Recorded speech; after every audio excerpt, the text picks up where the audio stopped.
G'day everyone and welcome back to Starseeds and Patriots of Down Under. Thank you for joining me today, and a big thank you to all of you that have joined the Starseeds family just recently. I thank you all from the bottom of my heart.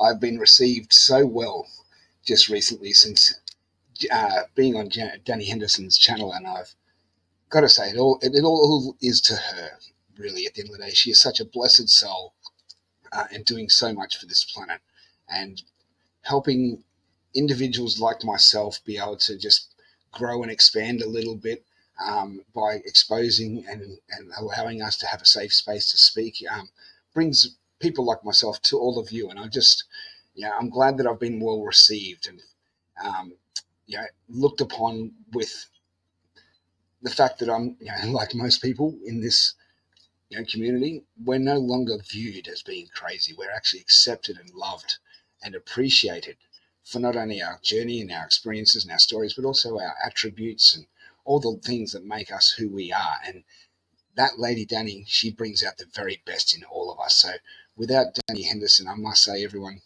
we would not be able to view as many beautiful people as we've been able to see and be a part of their journeys. So kudos and thanks, many thanks to Danny and to all of you, my subscribers that have joined the Starseeds family through viewing Danny and seeing me on there and believing in me. Thank you to all of you. And I welcome you to the Starseeds family. I'm very thankful to all of you, and I love you all dearly. And it's a very much an honour to be able to represent Australia in such a way as well, because as much as I may be sharing my own personal story and journey with you and my experiences, I also am exposing the truth here. As you've seen in my all my earlier videos, I have a fundamental understanding of technology and science, quantum physics, what's going on around the world in general as well. Know that I have an understanding of time travel, quantum teleportation, smart glass technologies that have been kept and suppressed from us, and so much more. And I like to expose and just talk about that. And not just talk about it, but one thing I like to do and have been doing for a very long time is collecting photographs, screenshots, proof. Because I mean, it's well and good for everyone for us to be sitting there doing a lot of this, which is good because it gets a lot of input and content out there, especially about our own experiences and journeys. But having photographic proof of things that we're interested in, that people and friends, community have been talking about, gives better credence and truth to the actual information that we've been listening to. And when you see facts and evidence is what's pertinently the word here that we should be using. When you see evidence, such as photographic proof or actual real evidence that you hold with your own hands, it changes the game. It changes the game because there's no longer just the talk and speaking of data and intel and things and information that's coming out there within the community and such, with what's going on with the military alliance, this and that, and aliens. And there are so many compartmentalized different groups all the way through, from top to bottom. But when you start seeing evidence, factualized evidence, photographic proof of declassified documents or artifacts or whatever it may be, that's when it's a game changer, because it really gives truth and credence to what we're talking about. And that's what I'm here to do today, everyone, is to bring a little bit of more truth, a few more screenshots and photographs that I've been able to collate over the years. And for those of you who are joining us for the first time, and hearing this as well, I've been collating and collecting screenshots of evidence and photographs for nearly 12 years, okay, which has been very good and all, because due to the fact that what we were talking about back then is actually being proven now on so many different levels. And when you got photographic evidence to somewhat degree that backs that up, it really gives more credence and truth, as I said just previously before, to those that are bringing and presenting this information out there. So let's get on with it, everyone. As you can all see, this is called Alien Artifacts and Technology, Remnants in Plain Sight. So I'm going to bring you over to the first photo. Now, just throw on my banners, just quickly, everyone. Just give us a little bit of a... Here, we just put out little banners at the bottom so we scroll through as we're playing with the photos here. So here's our first photo, everyone. Now, I hope you can enjoy this for what it is. Okay, these are alien artifacts from the Mayan civilization, okay, that have been carved, okay, in stone. As you can see clearly, carvings in stone or anything in stone that is meant to last throughout history survives, and it clearly depicts ships. The worship, well, not the worship and welcoming, I should say, more so, of their space brothers. You can see them all looking to the sky. You can see clearly ships depicted in the middle of these two artifacts. Next artifact. That speaks for itself. Okay, now, for me, as has been discussed by many different platforms, including Danny and myself the other night, we don't support the alien grey agenda of any sort. Okay, especially this, the nasty, or what we're getting at is the nasty ones, especially. Okay, those that work specifically for the Draco reptilian. Okay, which would be the Sakaar Nebu Greys, or anything that's malevolent within our star system or solar system or universe itself. Okay, anything that's of grey nature, that's of a nastiness, malevolent nature, we do not support in any way. Okay, there is a fundamental difference between Sakaar Nebu Greys, Tor Greys, and Emertha Greys. Okay. Now, I believe this civilization themselves were in contact with Emertha Greys. Okay, there are some South American cultures that were in contact with Sakaar Nebu Greys, which, if you look at their actual culture themselves, those that are involved with blood sacrifice in any of those cultures were definitely in contact with something very malevolent and required blood sacrifice to, through ritualistic action. Okay, anything that was benevolent, that any culture had no blood sacrifice within their culture whatsoever, and they were taught all the basics of spirituality, astronomy, astrology, agriculture. Okay, they would be probably of the Emertha and mostly benevolent groups that were connected directly to the Galactic Federation. Okay, benevolent groups such as the Emertha. Now, here's a picture that was curious for me that I took recently. It's a screenshot of. As you can see here, the Brazilian tribe members here had never heard of aliens before. They did not understand, but when they were shown a picture of an alien, grey, they recognized it and immediately said, that is what was it? Mancunawabu. Mancunawabu. I hope I have that pronunciation correct. So, as you can see, in native cultures that are indigenous to their areas, that are in non-contact with any outside source, such as Western man of any sort, have open contact with these beautiful beings, and most of them are of benevolent nature. Okay, and still to this day have open contact, but they know them by different names, not by the names that we Westerners give them. Okay. The Emertha as such is their real name that I have been in contact with myself as a child. Okay, and the Draco reptilians are from a star system called Alpha Draconis, yes. But as you can see, these guys here call them Mancunawabu. So it's the name in their language that they know them by their syntax that they use. Okay, so curious, isn't it? Curious. They've been here all along, everyone. Here's another one that I've shown before in a previous video, but I have to show it again because it shows how alien artifacts such as technology lay in plain sight. Now, most people would look at this as being a book and just pass it off quickly as being a book open side on, or something being presented such as a mirror with a platter attached to it. But look curiously and closely at the sides there. They look very much like what we see as USB ports today on the sides of our computers. Okay? It's not hard to see past what is actually depicted and carved in stone here to last the test of time, so that it will tell a story in the future. And it's exactly why things are carved in stone. Now, I've seen other very, very similar frescoes to this that are carved in stone, carved in marble from ancient Greece.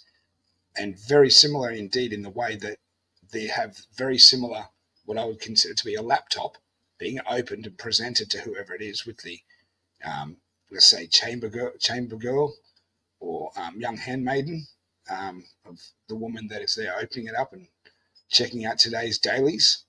Okay,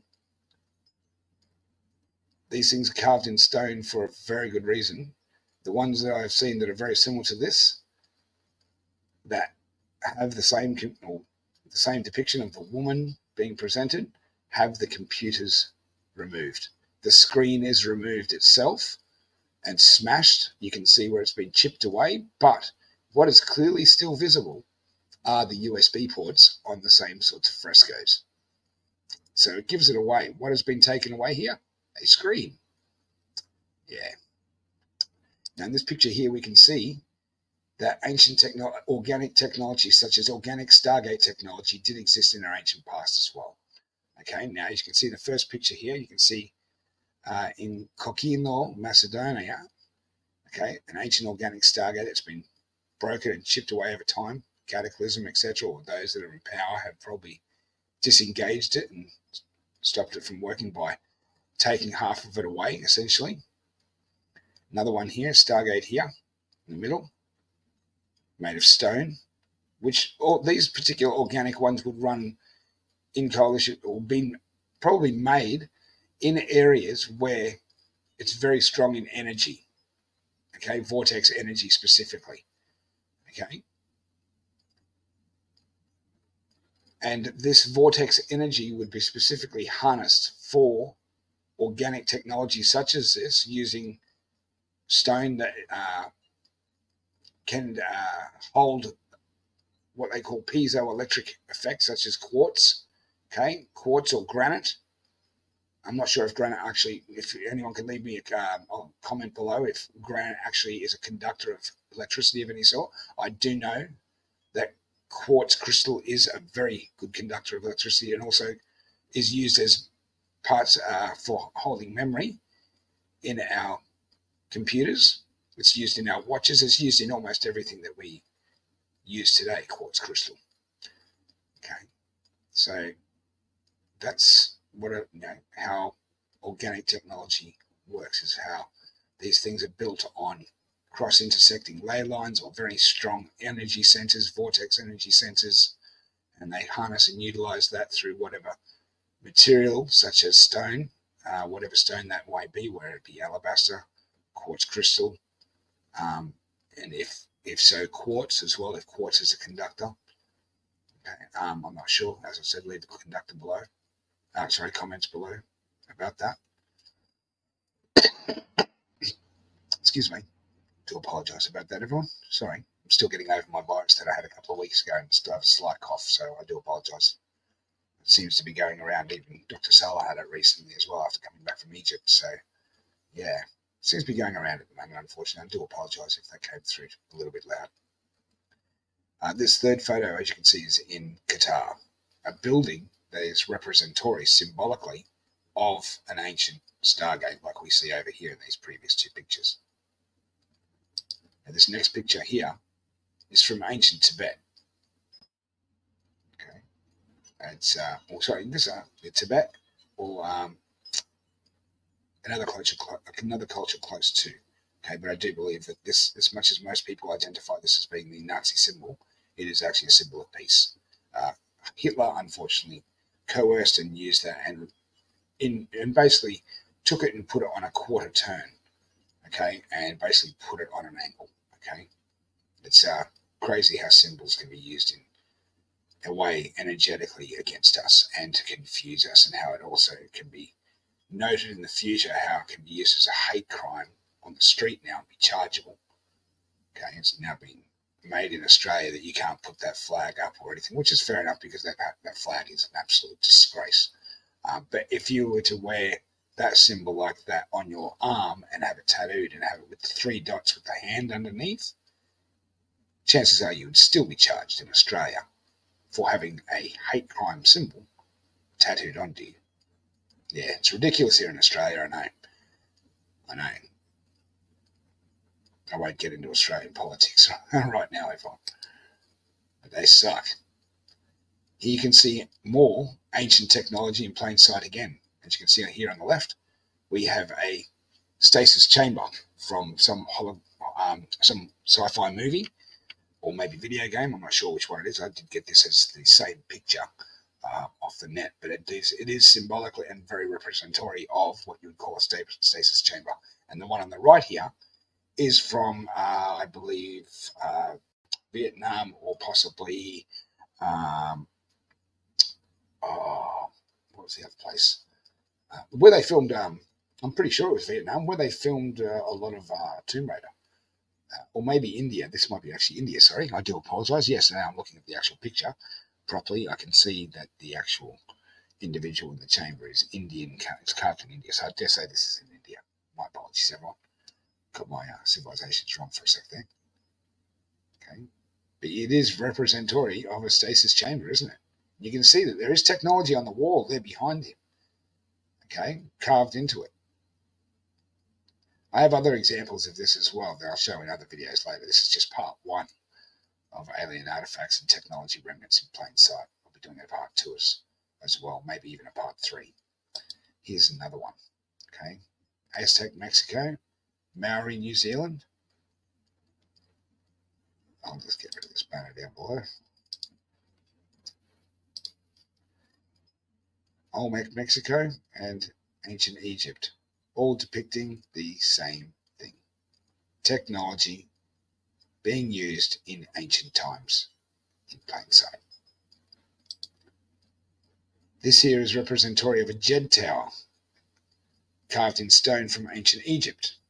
Now, as much as they may have arms and hands holding rods of gold with a bird's head on it, if you look specifically at the tower in between, in the middle, it is very similar to what we see as a Tesla coil. Can you see the representation here? Jed tower on the left, Tesla coil, sorry, Ankh here as well. Sun, all made of gold. Gold is a great conductor of electricity, if you didn't know as well. But you can see how this can be used for organic technology. They did have in Egypt, I'll show you also in a minute, there's a photo coming up that absolutely shows that they had electricity in Egypt.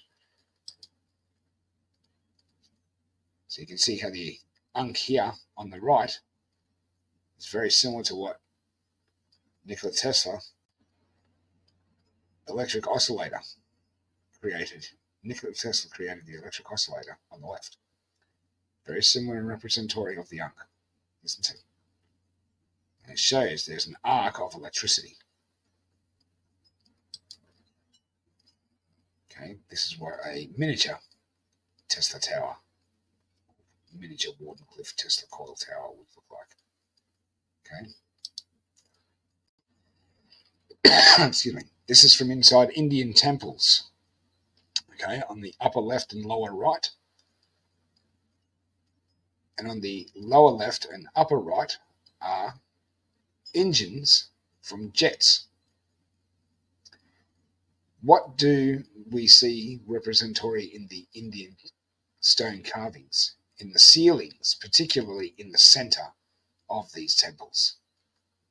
Very similar to what we would consider to be a jet propulsion unit.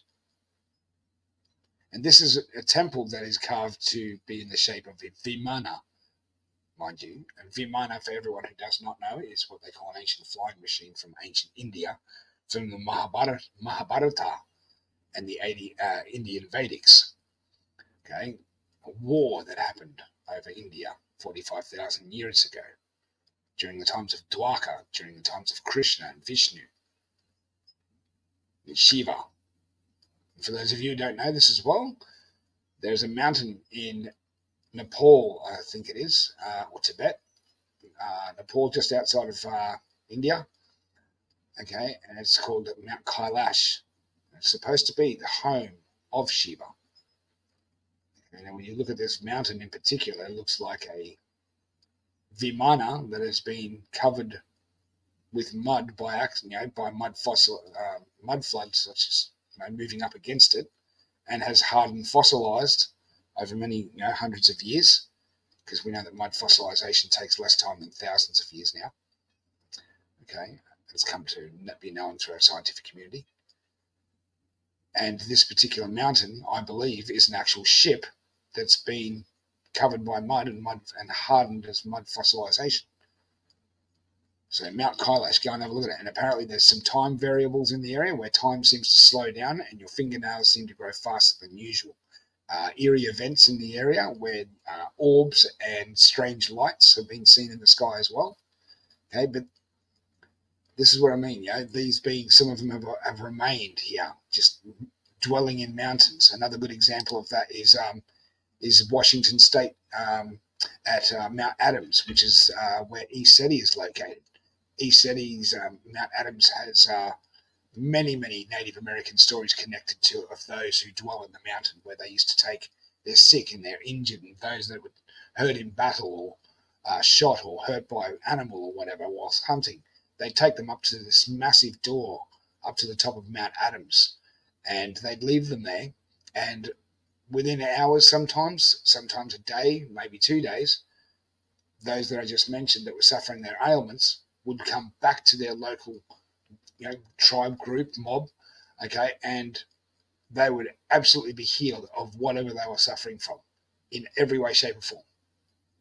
They'd be taken into the mountain and healed by those who dwell in the mountain. And if you look today on ECETI, I can't recommend it enough. Anyone who doesn't know what ECETI is that are joining us for the first time, please go over to James Gilden's channel, ECETI, on YouTube, and give him a subscribe. You'll absolutely be astounded with the video footage that's available there of ships coming and going from the mountain, the amount of workshops that they do there at ECETI as well. It's an open place where you can actually book to go to through James's website when it's open season. They have sky watching events. They have the medicine wheel. They have the Pleiadian, I think it's called the Pleiadian medicine wheel. They are on the ground where you can walk around circles. It's a natural energy vortex center.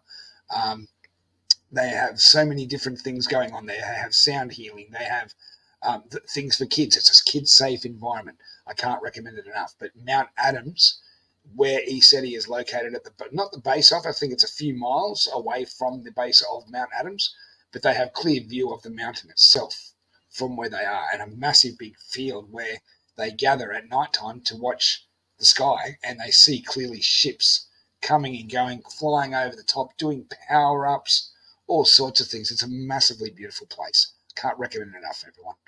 So, yeah, getting on with it. Okay, I know a little bit of a spiel here. Advertising for free. Good on me for James. Awesome.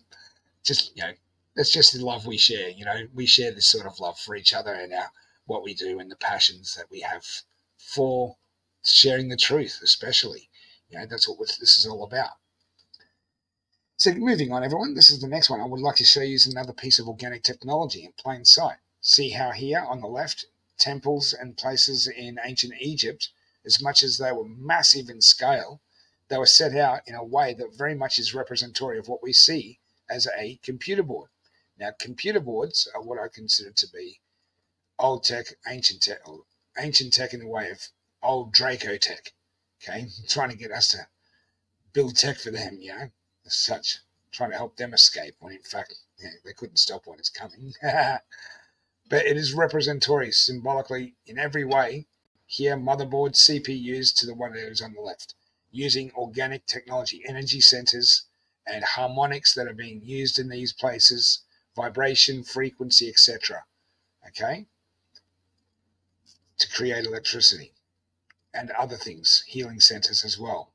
Okay? Some of these places in Egypt, if you look at them from above and overlay the human anatomy of the human body over these temples, they match perfectly with all organs on the human body, which means that each different room within the temple is a resonance chamber essentially for healing each vital organ and part within the body, meridians, energy centers within the bodies as well. Okay? It's absolutely amazing what you find when you look at some of these places in Egypt. Here's a perfect example of a temple in India that has an arc that goes across, or what is symbolically as an arc across the top of it, carved in stone. And we can see here in this picture here how an arc does react between two electrodes to harness electricity. Okay, this is on top of a stone temple. Now, this stone temple is representatory of a Vamana stone, a flying machine, okay, from ancient India. So they're using the harnessed energy from the natural elements that they capture here and filter it down through to what we see to be the flying jet propulsion units that are in the bottoms of these flying machines that allow them to move freely in the air. I dare say so. Ancient tech, old tech, okay, not like what we've got today, but very, very, very similar. You can almost say that this is how they're using and harnessing the electricity and what it's for to propel their craft with those propulsion units at the bottom. Here perfectly right now illustrates for you all in Egypt how they would use a bulb with a gold filament in the center with a JED tower, Tesla coil at the bottom, hooked up all the way to the back of it that's attached to the filament through the center, and using a Tesla coil which is attached to possibly magnets inside this little box here to the right of it, creating a free electricity, which is a 0-point unit. Whereas up the top here, we have to use wired electricity. Crazy. More examples of technology in plain sight in ancient Egypt. We have here an ancient rocket carved in stone. Speaks for itself, everyone. It speaks for itself. There's no reason for me to speak too much about this. It speaks for itself very clearly. It has a refueling hose that goes to it. It stands upright just like a rocket. And what we do here today in our day and age is nothing new than what we have done before. Everything is just repackaged and repurposed in a way that those who do not know their history will gladly jump at it with open arms, such as the new EV, electric vehicle industry. I mean, that was out in 1900s. They had rechargeable batteries and replaceable batteries back in the 1900s. I've shown this before. They even had recharging stations, just like they've got now. Only now they've turned every house that has got an EV station and an EV car with an EV recharging station attached to the house. They've essentially turned everyone's houses into ticking time bombs, okay? Because we all know that Tesla battery units can potentially catch fire. I mean, look how many units we've seen capture a fire recharging, such as scooters in the house, seeing people getting horrifically burnt, losing their possessions. Okay, it is crazy how much with the EV industry they're expecting us to buy that as being what they call Tesla technology, when we all know that Tesla technology does not require recharging. 0-point modules are opposing magnets that push away from each other. Like most magnets will slap together. Take one magnet, switch it over, you lock it into place where you feel that magnetic field. You attach that to an axle, put that to a capacitor where you turn the key and then automatically make the connection with the key by being turned on. The capacitor's turned on. You put your foot down on the accelerator. You got instant electricity through those magnets holding that quantum lock magnetic field. 0-point. That is a quantum lock magnetic field. So you've got instant acceleration because the capacitor is holding the charge there. Okay? It's plain and simple, everyone. It's basic physics. It's basic physics. And then you've got the free energy Wardenclyffe Tower type free energy devices as well, which transmit wirelessly over long distances. Wireless technology, wireless electricity. Now, here's a curious one, okay, everyone. Now, I'm not going to carry on with this too much because it is a little bit outside of what we're talking about here with the alien tech and artifacts, but it is still nonetheless an artifact. Now, across my journey over the years, I've come across many different strange things, and as you know, a lot of Hollywood like to put a lot of truth in plain sight. And I do believe that, there is truth in fiction and fiction in truth, as Morpheus from The Matrix once said to Neo. Now, the movie franchise Alien, we all know to be a very successful franchise. We all know that it's one of the most frightening sci-fi creatures that's ever been created to scare the living pants off us. I know for a fact that I was about probably 9 when I first saw Alien at the drive-in with my dad and my stepmom. And I can't tell you, I shit a brick as a kid. That thing scared the crap out of me. But only to grow up as I got older, I became less fearful of it, and come to admire the xenomorph itself for its ability to do what it does. But I thought, who was the creator of this thing? Like, wow, wow. All along through the franchise until we got Prometheus, and then we've got Alien Covenant to come many, many years later.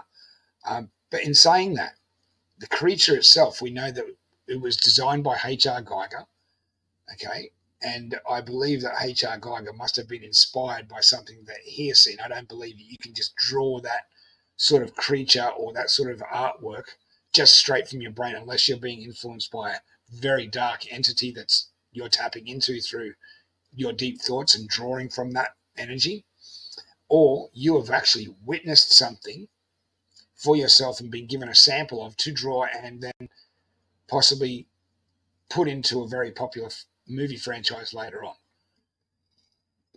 Now, some of these features might vary, of course, from the real thing, but the reason why I'm saying these particular things is because I came across a entrance to a tomb that had been photographed and put online, and apparently, according to individuals that I won't mention because they're not worth paying the time or effort to or energy to, that were a part of our community at one stage, but played themselves out because of their big mouth.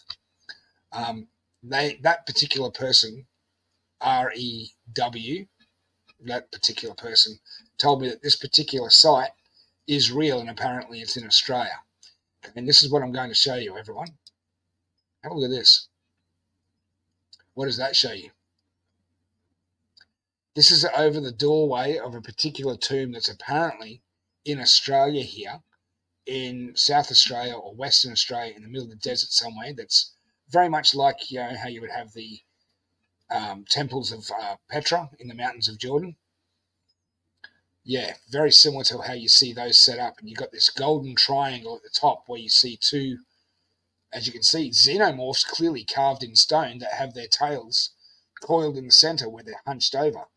Very much like you see in the Alien vs. Predator franchise.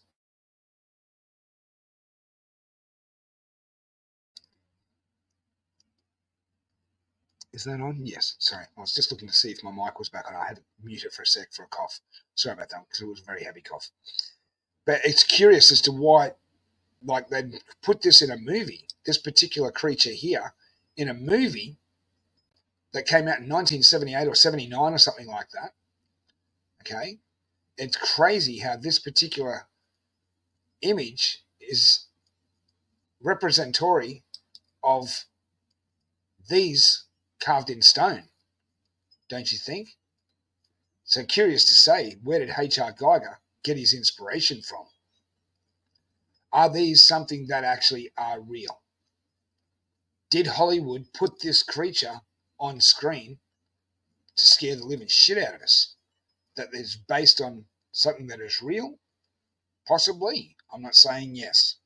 I'm not saying that this place here in this picture is real by any means either. Until it's proven to be real and I've actually seen it from my own eyes, I don't take it as being gospel. It could be a computer-generated image for all I bloody know. And Robert, I won't say his real name, or his full name, REW, who I don't like to talk about anymore. He could have been lying to me. But it does look very, very real, doesn't it? And if it is real, it begs the question then, are these the very beings that I've mentioned in what, well, I don't like the book, the Bible itself, because the Bible is a lie, it's such written by the Vatican, the control indoctrination system for the masses. But the actual metaphoric written, what is written, there is a verse in the Bible that actually, because it's also probably derived from older texts as well, but it says that at the end of days, creatures with heads like a locust and tails that sting like a scorpion, that have chest plates of iron, breastplates made of iron, shall rise up out of the ground, out of the furnace, out of the hole in the ground. What are these things that have heads like a locust, that have tails that sting like a scorpion? Well, this particularly here, this creature has a head like a locust and a tail that stings like a scorpion. And I'm wondering if this tomb here, this entrance that was photographed and put up online by an anonymous user, I'm wondering if they have actually found the truth that the xenomorph is possibly real. I'm not saying it is, but what if, everyone? What if? And what if they were here at one stage and have been removed now, thanks to our good guys upstairs, the Galactic Federation of Worlds? What if there was a possibility that they had been genetically manipulating and altering genomes and DNA and co-collectively adding and putting together a species designed to actually kill, just like David from Prometheus? What if this creature once existed on the planet and they had the leftovers of its DNA was found intact in, say, something like a canopic jar from Egypt, preserved, where they could draw upon it and then clone that DNA and create more of these things? It's not hard to put forth. It's not hard to think that this is feasibly possible, due to the fact that we know that this technology is available, and we know that a lot of truth is in plain sight these days, everyone, especially in sci-fi pop culture. The technology, it begs the question about the creatures, the colors that they are, the diverse ranges of civilizations they are, the planets they come from, everything. You have to ask the question, is the xenomorph possibly real as well? We don't know. Time will tell. We'll be shown and told the truth eventually, I'm hoping. But it does beg some very, very interesting questions nonetheless, doesn't it, everyone? That possible creature could be real. Who knows? I'm just stretching it a little bit, just pushing it. But we have to ask these questions. It's called being discernful, and using our mind to be open to the possibilities of what if. What if they did plan on actually releasing a horde? We saw it in Alien vs. Predator.